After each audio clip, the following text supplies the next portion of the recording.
La douche froide de Guy Carlier. Bonjour Guy. Bonjour Guillaume, bonjour Julie, bonjour à tous. Alors à 6h30, vous nous l'avez annoncé, cette chronique sur Jean-Luc Mélenchon. Il était sur ce divan, il est rouge, le divan de Michel Drucker, je crois.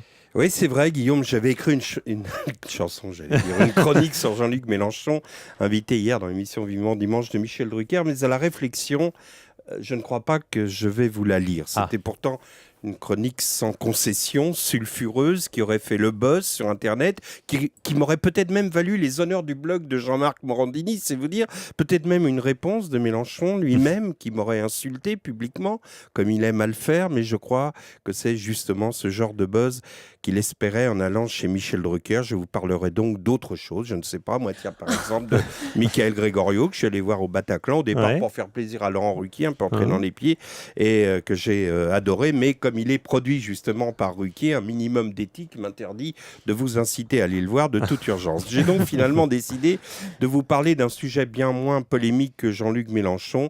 Il s'agit de la fauvette babillarde. La fauvette babillarde est un passereau d'Europe qui arbore des teintes discrètes. Le dessus est noir olive, la tête grise, un bandeau gris-noir lui couvre l'œil et les joues, la gorge est blanche et son ventre est généralement blanc.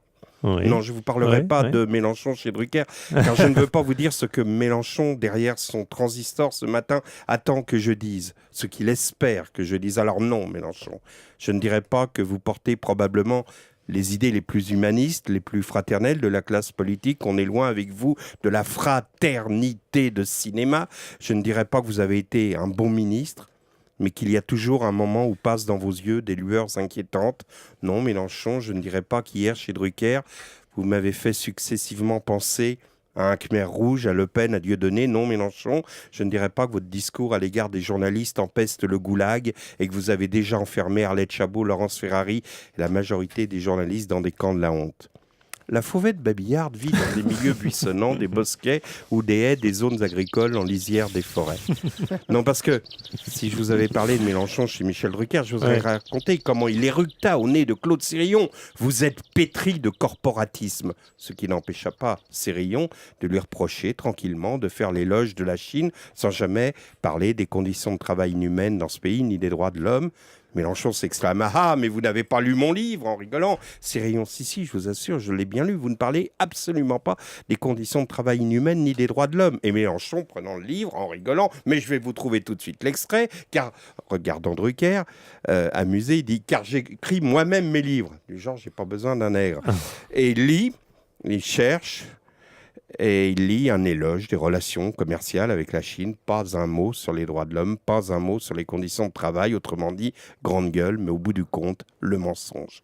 Sérillon, qui en avait pris plein la gueule, aurait pu, en grand journaliste, pousser son avantage, lui dire « Mélenchon, vous venez de mentir et de cacher ce mensonge avec des déclarations de matamor », mais il ne dit rien.